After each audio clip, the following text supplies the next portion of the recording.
Fala aí, pessoal, tudo bem? Senhores e senhoras, aqui é o Fábio Sobreira, seu mordomo financeiro, e nesse vídeo eu vou trazer para vocês algumas suculentas informações sobre o arcabouço fiscal. Não há nada que tenha sido mais servido nas redes sociais e sites falando sobre finanças, sobre economia, do que o tal do arcabouço fiscal. É muito importante. É importante que a gente saiba para onde que vai e para que esse novelão termine de vez e meio que está indo para o final da novela, os últimos capítulos, eu acredito que a última temporada dessa série que não acaba nunca, e a gente vai ver o que até agora foi feito, o que foi aprovado ontem, como o mercado está reagindo. E se você gosta desse tipo de conteúdo, não esqueça de se inscrever no canal do Mordomo Financeiro, de compartilhar esse conteúdo com quem você acha que tenha interesse nisso e principalmente de curtir e de comentar aquilo que você acha, se você acredita que está indo por um bom caminho, que não está indo por um bom caminho. A gente aqui, como analista, acaba ficando mais como torcedor nesse negócio todo de arcabouço fiscal. Nós temos as nossas próprias opiniões, mas a gente só pode seguir aquilo que o mercado nos oferece.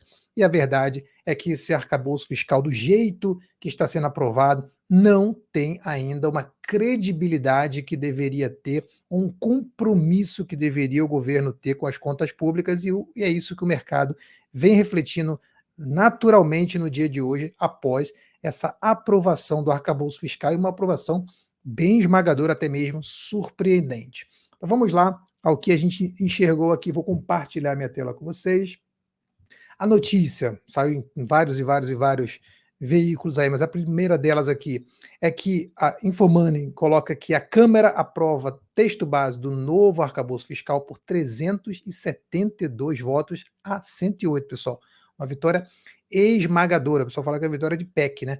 Vitória que tem que ter uma maioria esmagadora. Não precisava nem de tudo isso, mas eles estão aí com a faca e o queijo na mão, ou seja, para quem achou que o Congresso ia dar algum trabalho para o Lula, se enganou completamente, não está dando trabalho nenhum.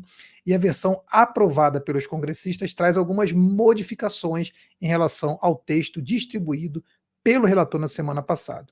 O plenário aprovou por 372 a 108, como eu falei, a regra que substitui o teto de gasto. Lembrando que o teto de gasto foi implementado no governo do Temer, que diz o seguinte: não pode gastar mais do que gastou ano passado, mais a inflação. Só isso. Agora tem um monte de regrinha que vai permitir ao governo ir aumentando esse gasto, meio que até indiscriminadamente. E aí você primeiro gasta, depois vê, putz, quanto é que eu gastei?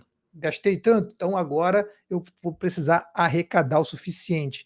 Pensa que na nossa vida, o que a gente faz? Quanto eu acho que vou ganhar, ou quanto eu sei que vou ganhar, eu vou tentar adaptar meus gastos a isso. O que o governo está fazendo, na verdade, é tentando mudar um pouco isso. Eu sei o quanto eu preciso gastar, então eu vou tentar arrecadar o máximo possível para poder, no ano que vem, né, no próximo ano, conseguir gastar o que eu quero. E aí, como é que o governo aumenta a arrecadação, pessoal?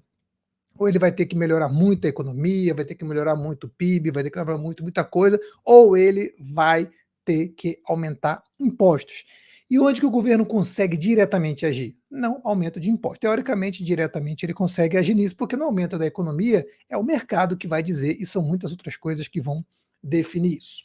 Os parlamentares ainda precisam analisar destaques de bancada com sugestões de modificações ao texto votado. Até o momento foi votado apenas um dos destaques de autoria da Federação Pessoal Rede, que pretendia retirar, olha só, pretendia retirar do texto o capítulo que travava das vedações de gastos impostas ao governo em caso de descumprimento da meta fiscal. Tentaram tirar, pessoal, tentaram tirar os gatilhos, tentaram deixar o negócio indiscriminado, e isso não passou.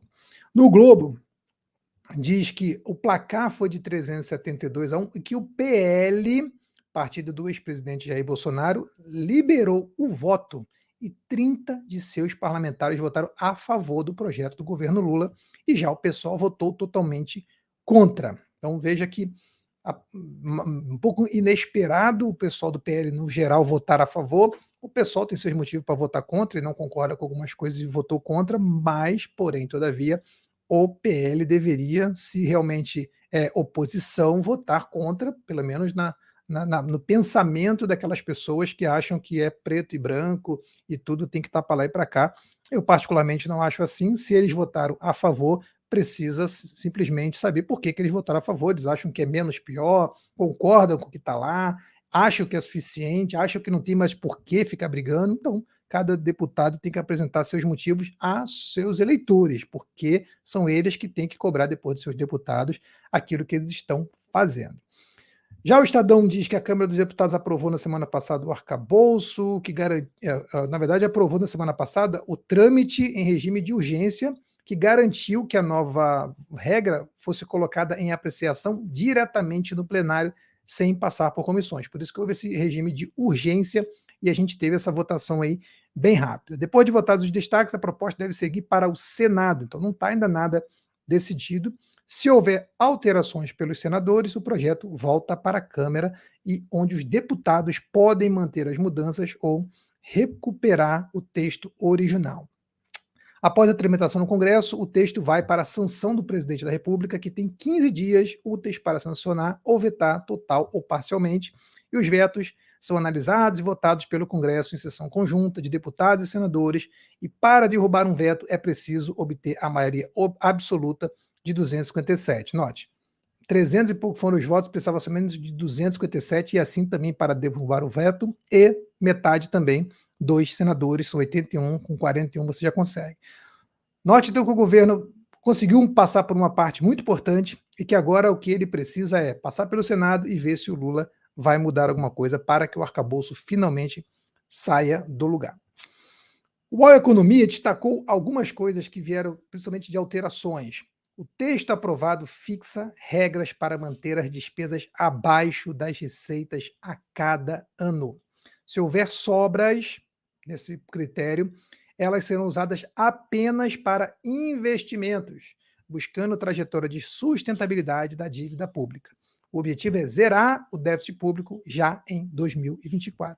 E é isso aqui que muita gente tem ainda muita dificuldade de acreditar que vai acontecer, mas a gente precisa, pelo menos, ver que, no geral, o governo, se tiver sobra, não vai poder utilizar do jeito que quiser, vai ter sim que investir e vai ter que diminuir a dívida, o que é bom. Os limites de gastos serão recalibrados todos os anos, a despesa primária, diferença entre receitas e gastos, excluindo o pagamento de juros da dívida, será reajustada pelo IPCA, que é a nossa inflação, e por um percentual do quanto cresceu a receita, descontada a inflação. Então essa é a regra agora.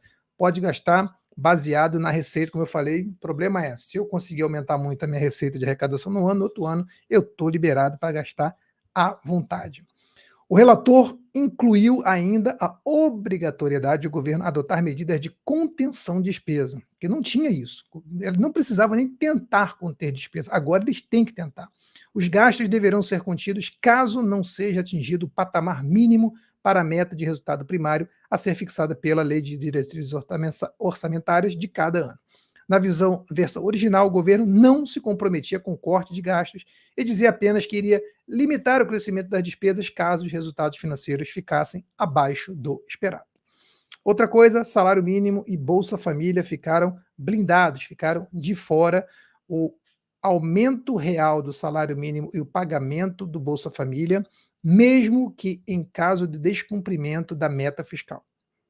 Já os gastos do Fundeb, Fundo de Manutenção e Desenvolvimento da Educação Básica, e para o piso nacional de enfermagem ficaram dentro do limite. Isso aqui também é outra briga que o pessoal tentou tirar e não deu certo. E aí tem uma parte aqui de punições que foi acrescentada, que também não tinha, e ainda talvez sejam brandas, porque vocês vão ver que não é punição de fato para aqueles que não cumpriram ou para o governo, e sim uma punição geral para o funcionalismo público, se a gente não conseguir alcançar as metas. Ele incluiu as seguintes punições, as sanções. No primeiro ano de descumprimento, o governo fica proibido de criar cargos que impliquem aumento de despesas, alteração de estrutura de carreira, criação de auxílios, criação de despesas obrigatórias e concessão de benefício tributário. Anote, você vacilou, não cumpriu a regra, não cumpriu a lei, você simplesmente vai ser punido dizendo, ó, ano que vem você não pode mais gastar, tá? Aprende com seus erros. Tapinha nas costas. No segundo ano de descumprimento, também ficam proibidos reajuste de despesas com servidores, admissão ou contratação de pessoal e realização de concurso público, exceto para reposições de vacância. Ou seja, Se o governo foi perdulário, não conseguiu atingir as metas, não conseguiu manter a sua obrigação, cumprir a lei, ele vai simplesmente cortar funções, cortar salários, não pode aumentar salário, não pode fazer um monte de coisa que não tem a ver, novamente, com punições ao governo, mas com punições, de uma forma geral, ao funcionalismo público. Se as metas forem cumpridas, aí não tem punição.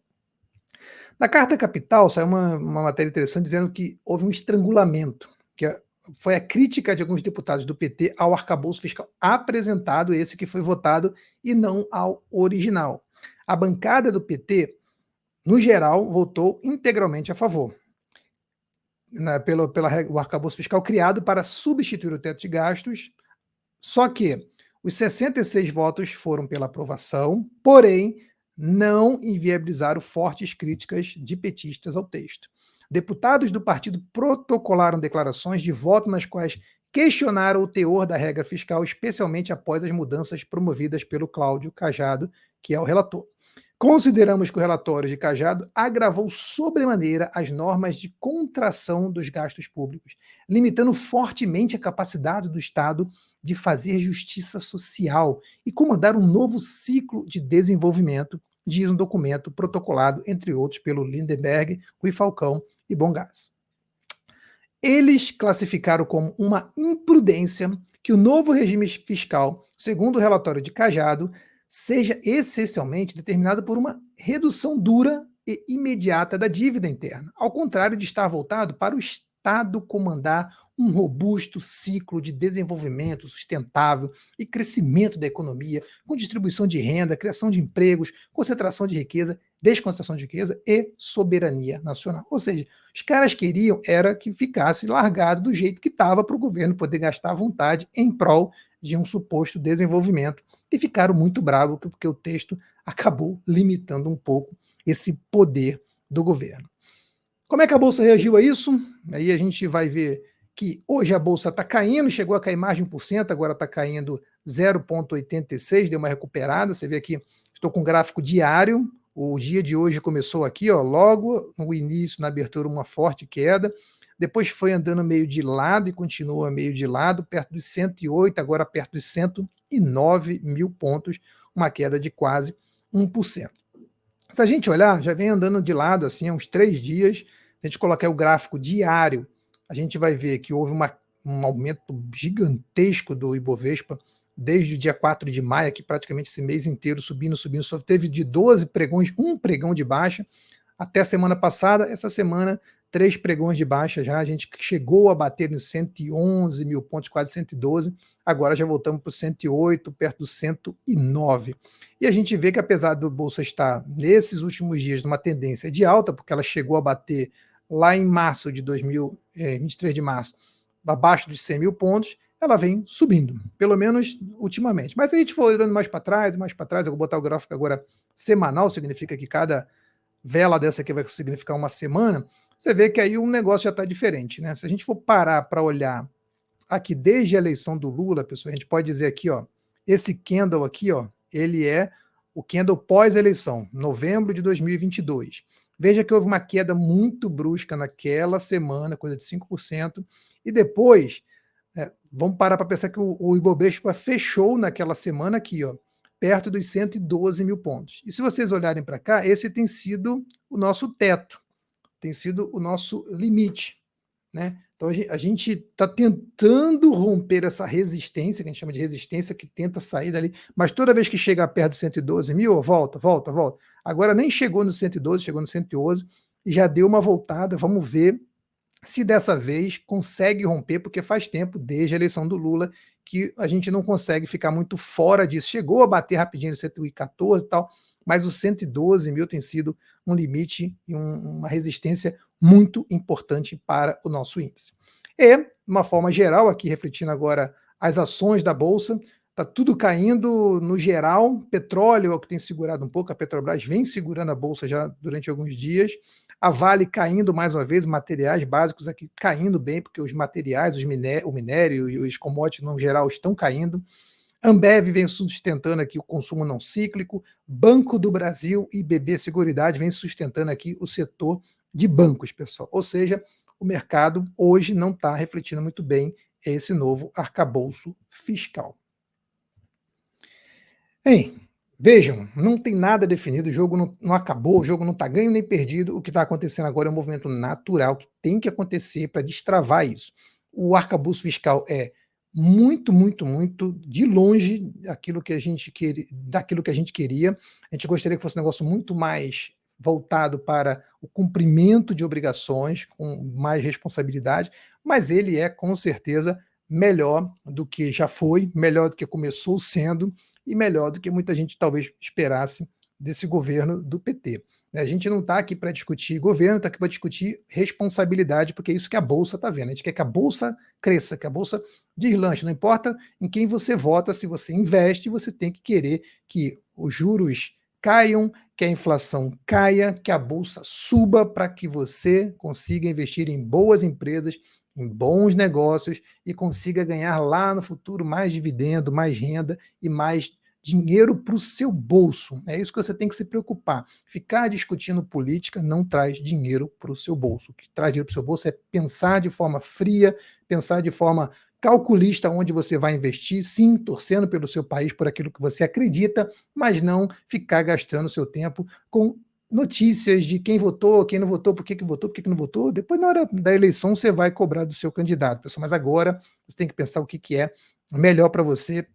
E a gente está aqui para te ajudar, a gente está aqui para poder oferecer para você, para te servir aqui no canal do Mordomo, onde você vai ter sempre informações fresquinhas, quentinhas, para você conseguir tomar as melhores decisões de investimento o tempo todo. E se você gosta disso, se você curtiu esse vídeo, não esquece de curtir, de compartilhar e comenta o que você achou desse novo arcabouço fiscal. Até o próximo vídeo.